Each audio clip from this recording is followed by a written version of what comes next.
everybody. Welcome to Liner Notes. I'm Nash, that's John, and this is episode 6. Thanks for hanging with us. John, what's going on, brother? How are you? I am great, man. I am just living the life. I am winning every day. So much winning. I can't take it. I'm Actually, my life, so glad to hear that. That's amazing. actually, everything sucks. Um, so let's start off episode 6 with thanking our very special guest from episode 5, Ben, our good friend and our brother. Thank you for hanging out. It was fun. It was a great conversation. It was a cool hang, and come back anytime, man. That was a good one. That was a lot of fun. Yeah, that was a lot of fun. Always love talking to Ben. Yeah, Mr. Shiny Pants, Puffy Just- Shirt. I love that guy. Um, we do have to take a minute to acknowledge the passing of Ace Frehley. He left the planet recently. And that's just another one of our like rock icon idol people who have recently left us. John, I know you're a big Kiss guy. How do you Mm. feel about Ace? I feel terrible, man. I worship Kiss growing up. Ace Frehley was he was something, man. He had his own sound, his own technique. Everything about him was just so different. That's why he just inspired a countless number of guitar players. But I heard that he fell, I think it was like a month ago maybe, and then he canceled the tour. So, at that point you're kind of like, all right, well, something must have happened pretty bad. And yeah, so when it actually heard about it the other day, I was like, man, I was like really, like another one. Have you noticed that it seems like when celebrities die, it all seems to happen in clusters, like a whole bunch all go at once? Yeah, well, there's been a long-standing thing where like celebrities die in threes. I don't know if that's legitimately true, but they do seem to die very close together. Yeah, because who did we lose recently? We had Ace, Ozzy, um, the guy from the bass player from Limp Bizkit just passed away Oh yeah, days ago. yeah. Um, Actually, like 2 3 days ago. and then there was another someone else just died right around the same time that Ozzy died. It was just different. It wasn't like a rock person though. It was a different genre of music. I can't remember who it was. But yeah, it all happens in like threes, fours, and fives. I guess it's crazy. But Ace was that whole thing was really sad. And now there's definitely not. You can't have a Kiss reunion now. There'll never be another Kiss reunion. You know. And it's kind of sad to think like between the original four members, like how things soured and like never really got straightened out and reconciled. That's kind of sad when you're talking about guys in their 70s who built this thing together, and because like Kiss was more than just a band. I mean, they were merchandising and marketing geniuses. Yeah. I mean, yeah, I remember commercials when we were kids for like the Kiss like action figures, like the big size Kiss Yeah. dolls, Yeah. and then you had like the Kiss coffin, Yeah. which is which is crazy. But however, like you just disappeared into your background for a second. Oh, it didn't work that time. It happens. But however, like Dimebag Darrell from Pantera got buried in a Kiss coffin. Yeah. Yes, he did. He did. He was a huge Kiss fan. Yeah. So, I mean, they definitely have a place as a band, but also as like geniuses as far as marketing and merchandising and, working their way into like, just like the general day to day. Yeah. I mean, you can't imagine there not being Kiss. It's always been there. Yeah. Well, that's how I always felt about Ozzy.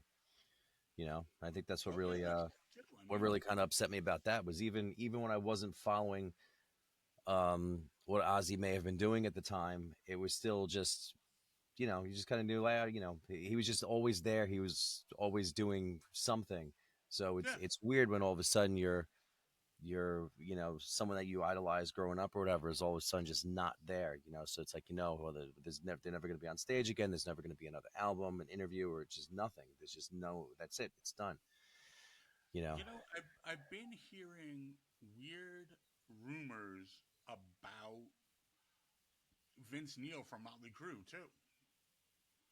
He Like had he had a stroke or something. that he's had multiple strokes, but I've also heard, and who knows, this is a wild rumor. I have no justification. I have no way of backing this up, but I have heard people in his inner circle saying that they believe his girlfriend is trying to kill him. Oh, I didn't So hear about she's that. poisoning him and bringing on the strokes. Bringing on the strokes. Yeah. Huh. I don't know, man. I I don't know. have no idea whether or not any of that's true. And I don't want to perpetuate rumors, but Yeah. I don't know. Sometimes rock and roll rumors are kind of fun to look at and think about. So on that note, I in my building we have downstairs in our laundry room. There's a little library, Mm. and people. It's kind of like a take a book, leave a book kind of thing. Yeah. And my girlfriend found a book by Dave Pirner, the lead singer of Soul Asylum. Mm. And it's called Loud Fast Words. And what it is he basically outlines every record Soul Asylum has made, and then he goes song by song with the lyrics, but then the story behind it. Mm-hmm. I found that kind of cool because I know Soul Asylum maybe 2 or 3 records in the '90s, and I thought they were cool. But Yeah. I What heard did they have, I like heard five or a six albums? crazy rumor. What's that? What did they have, like 5 or 6 albums? They've been together since 1984. They have 20 records. 84. Yeah. I only know this now from reading this book. I didn't hear They've been about them together since until 1984. They the have early 20 '90s. records. I thought they had 3 records, and I heard some crazy rumor that Dave Pirner dated Winona Ryder, and then when they broke up, he killed himself.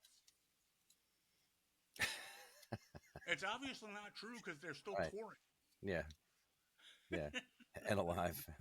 Notice she seems to be doing okay.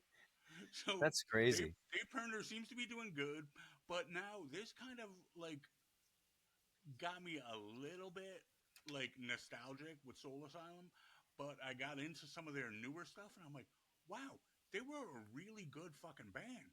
Yeah. And I totally forgot about them because I thought he was dead. All I knew about them, I remember Runaway Train. That's all I remember from them. Runaway Train was a good song. Oh wait, who did that? House of Pain, was that them? It was The song House of Pain? the song House of Pain. There's no one home inside my house of pain, that song?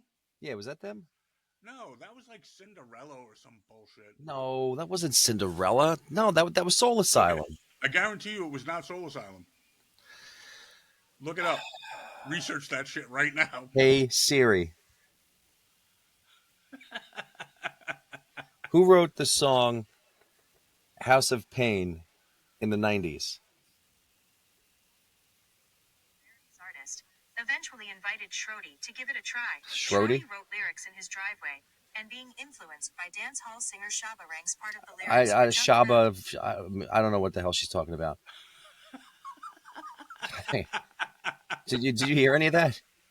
I heard some of it. It was House of Pain, right? She's referencing the hip hop band House of Pain. Well, she's stupid because I said the song. Hey, hold on a second. Hey Siri. Who wrote the rock song House of Pain in the early 1990s?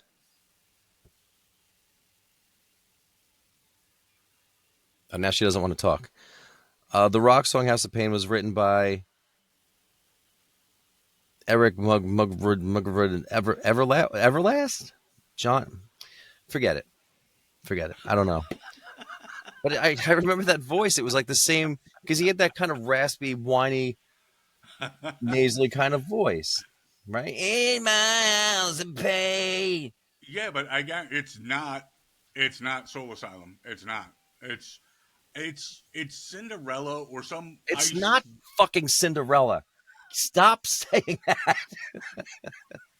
But you're wrong.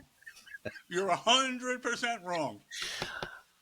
I'm gonna research that Who shit the right fuck was now. it? Was it? I want to know. I need to know. Was it Kicks? Kicks? Relax. Don't have a fucking seizure. I got you. Siri, you let me down, Siri. Damn. Oh, all right. Let's try this. Hey Siri, Uh-huh. what were the singles released by Soul Asylum in the 90s? Soul Asylum had hit singles with Runaway Train, Black Gold, and Misery in the 90s. This is from SuanaMagazine.com. She fucking lies. You still looking? Yeah, I'm looking. Oh, damn. I had the cassette single too. That was the name of the song, right? Was it House of Pain? Right? In my Faster Pussycat. Fuck me. Faster Pussycat.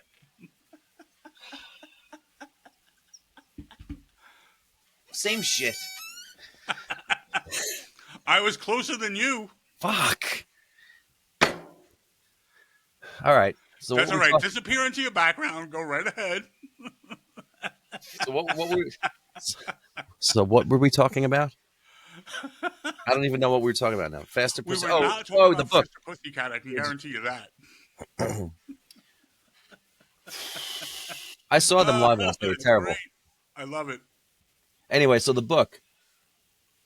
So the book is called Loud Fast Words, and it's by Dave Perner from Soul Asylum, and it basically chronicles all of their records and the lyrics of every song, but like the stories behind it. Yeah. So it was a cool read, but it more so like turned me back onto them. Like I'm like, oh my god, they have like 20 albums. Now I need to know more about them. Yeah. So that's kind of cool where you like rediscover a band that you forgot about. Yeah. And I do think they're still a really good band. And just to sit and read a list of his lyrics, he's a really like good lyricist and also really clever with like wordplay and like Yeah. it's just interesting. And Yeah. now I'm back on like the bandwagon of them being a really good band. I'll have to check them out because I like I said, I only know that one song from them, House of Pain. So I'm gonna have to check out some other. It's not House of Pain. Stop it. Stop it with House of Pain. Cinderella. No, now we all know it wasn't Cinderella either. It's Faster Pussycat. We have to be a credible source for people. Yeah, we're doing a great job. Oh my god, it's gonna make me cry. Uh, Oh fuck. All right. Let's see. What else do we have to talk what about? the fuck is that? Did you see that? See what? I don't know. My screen flashed like I just dodged a lightning bolt or something. Well, I did not see that, but I believe it happened. Um, Look at my hair. Look at how my hair's moving.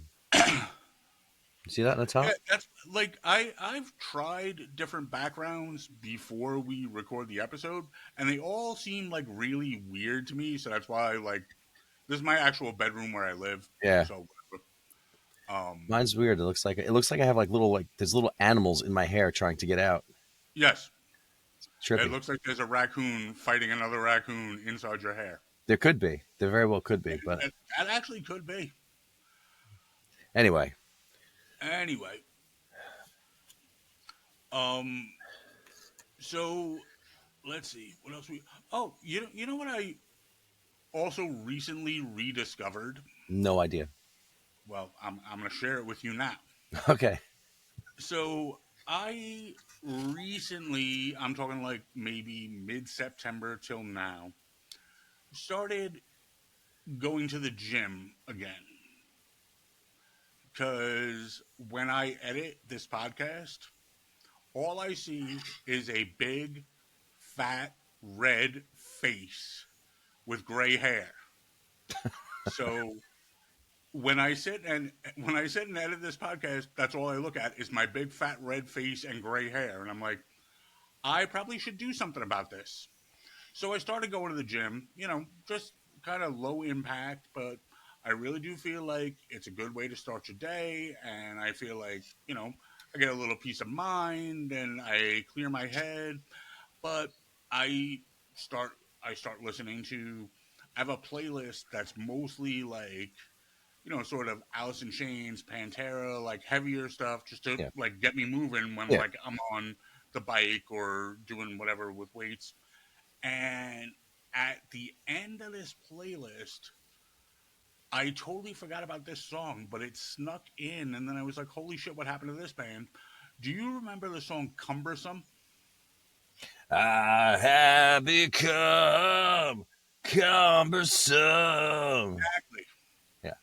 It was a big hit for Faster Pussycat. No, it was fucking Cinderella, you tool. It was actually a band called Seven Mary 3. That's right. Yep, cumbersome. Yeah, yeah, But that somehow was like weirdly in the middle of some playlist I had. And I was like, holy shit, I forgot about that band too. And they were pretty good. Whatever the fuck happened to them? yeah. There were a lot of '90s bands that do that, where you hear a song, you're like, oh, I remember that band. That's a perfect example. Okay, now do you have not necessarily like a one hit wonder kind of thing, but do you have like a guilty pleasure band or song that you don't tell nobody but like you love it? Oh, I don't know. Well, I would tell anybody now. I don't care anymore. But like now, like recently, Well, no, just in your life, like a like sort of a guilty pleasure song. guilty pleasure song. Or it could be a guilty pleasure whole band that you love, but like people wouldn't think that you would like it. Well, there were two of those. I had two of those growing up. Well, the big one was Frankie Valli, because I was always a huge Frankie Valli and the Four Seasons fan. Right. And when I And I was, love that about you. I actually love that. but growing up, like I couldn't, like Frankie Valli, what, and the other one was ABBA. When I was when I was really little, I loved ABBA, but they're a great band. But That's my interesting. neighbor used to make fun of me all the time because I was probably like, I don't know, maybe like 4 years old. I was riding my tricycle around the shared driveway that we had, and I had an 8-track player. That's right, an 8-track player That's sitting on the awesome. yeah, sitting outside, and I had like fucking Waterloo blasting, and my neighbor was a teenager, and he had Van Halen blasting, and he I'll never forget this. He stuck out his window. He stuck out his window. He stuck his head out of his window, and he said something like, he was like, "Shut that off! Only fags listen to that music," or something like that. And I had no idea what the word fag meant because I was like 4. But judging by the tone of his voice, he wanted me to shut the music off. He had like "Hot for the Teacher" or something like that. It was some Van Halen. I remember it was Van Halen. But yeah, so that made me kind of hide ABBA from people. I just love the fact that you had an 8-track player when you were a kid. That's awesome. I did. Well, Um, I'm sure you did too, right? eh, Oh, come on. no, we didn't have an 8-track player.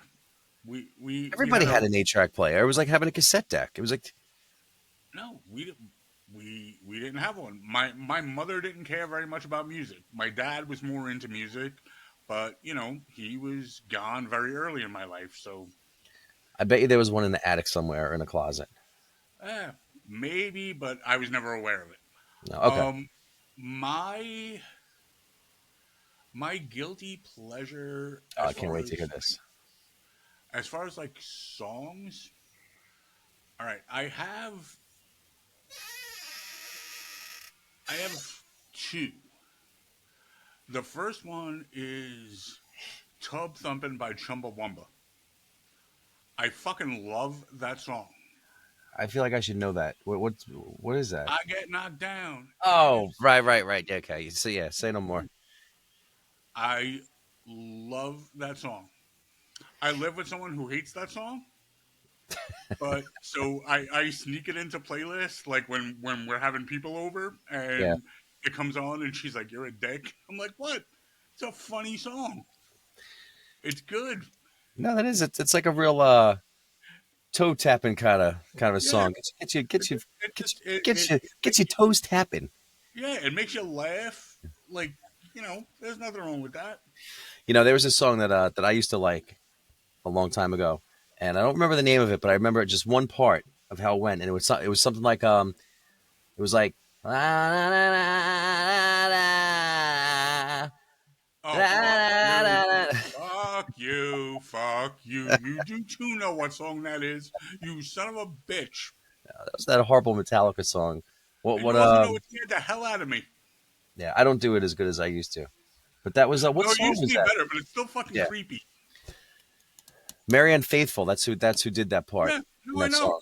Yeah, I know. but we Creepy jumped old on lady.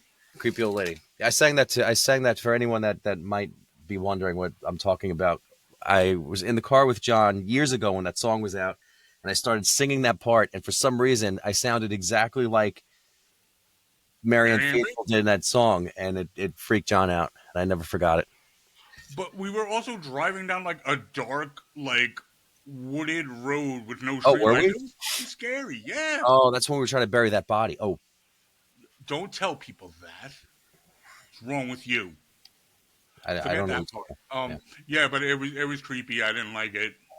And John sang it, and he used to actually nail the Marianne Faithful part really, Yeah. really good. That song was annoying though. But But it was I funny. thought I wasn't a fan of that era of Metallica. Nah, You like that era though, right? Like the load, reload, unload.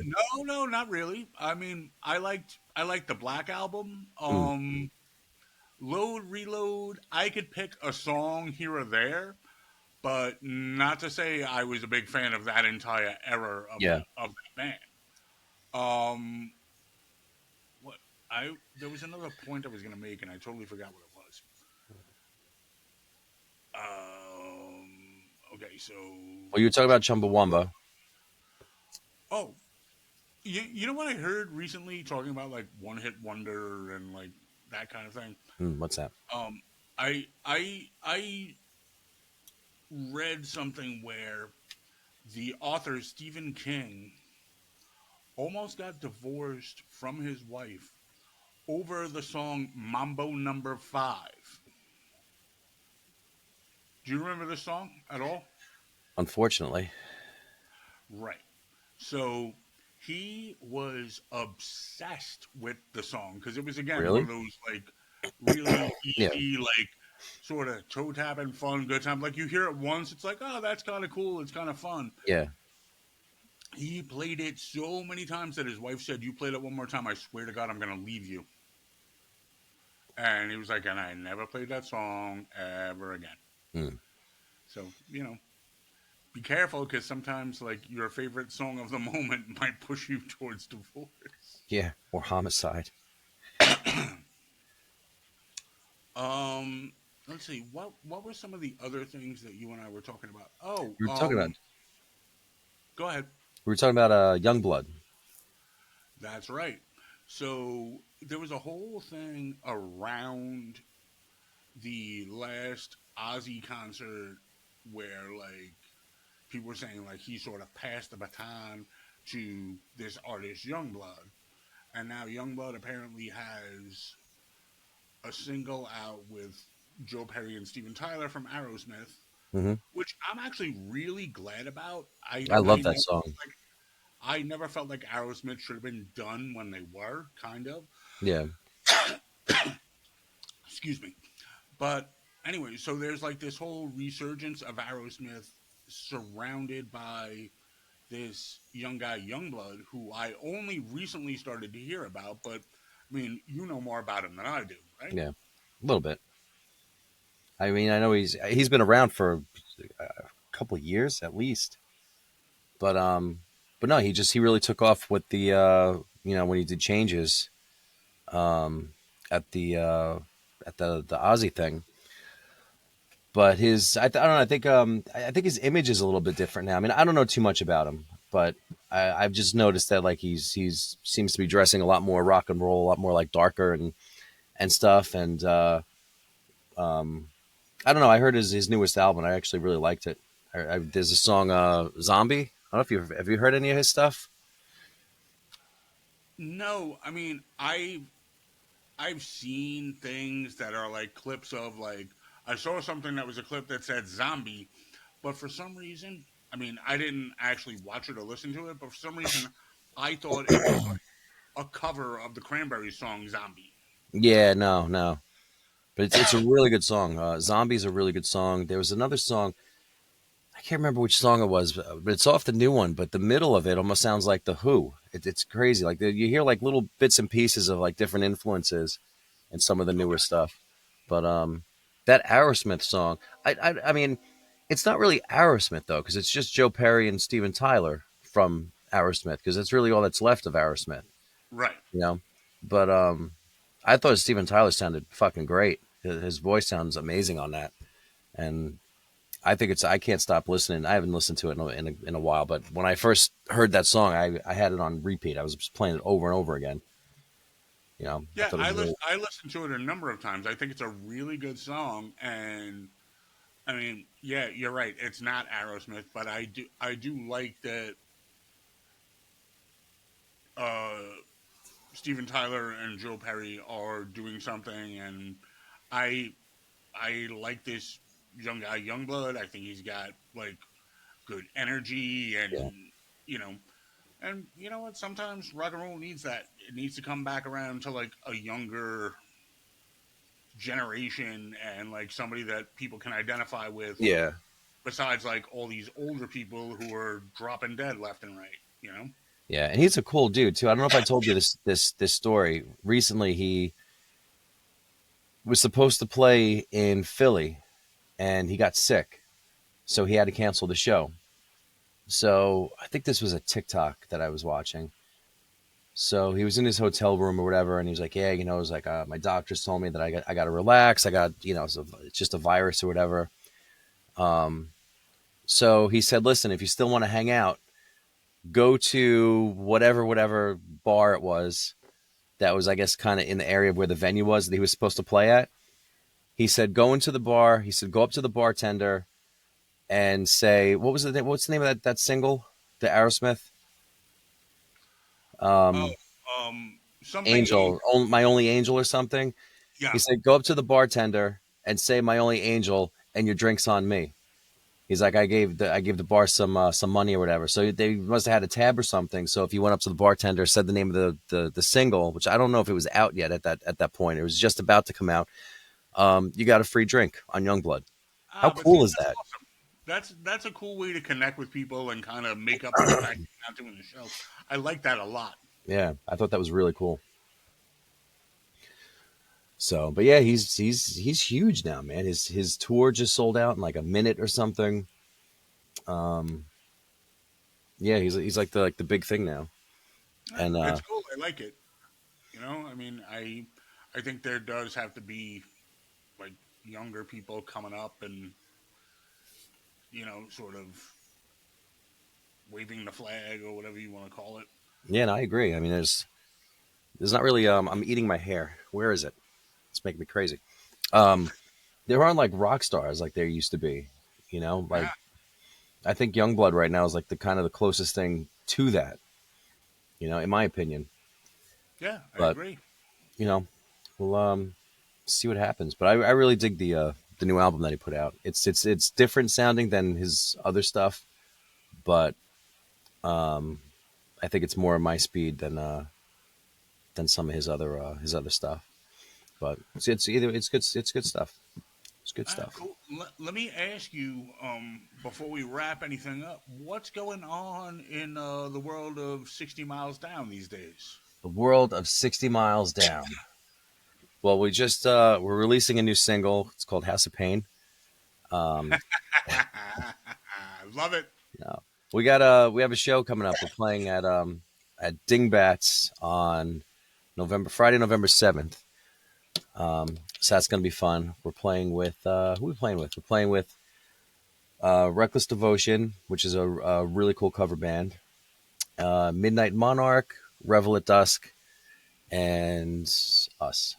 So it should be fun. We got that, and then we're putting a new single out mid-November. It's a cover of The Letter, that old Box Tops song from I years sort of ago.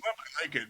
Yeah, it's kind of a mix between. I took a little bit of the Box Tops version and mixed it with a little bit of the Joe Cocker version, and then just kind of, we just kind of did our own thing with it. So it's I like it. It seems to go over really good live. So that's going to be the next single. So that should be out in mid-November. And after that, we don't have anything else planned other than to keep pumping out singles. All right, cool. So everybody, be on the lookout for that. And if you're in the northern New Jersey area, November Clifton. 7th, go check them out. Anything else, brother? No, man, that's it. That's it for me. This has been fun. This was fun. I laughed a lot. I needed a good laugh today. This was a good one. So listen, everybody, thanks for hanging. Be cool, be good to each other, and we'll see you next time. All right, later.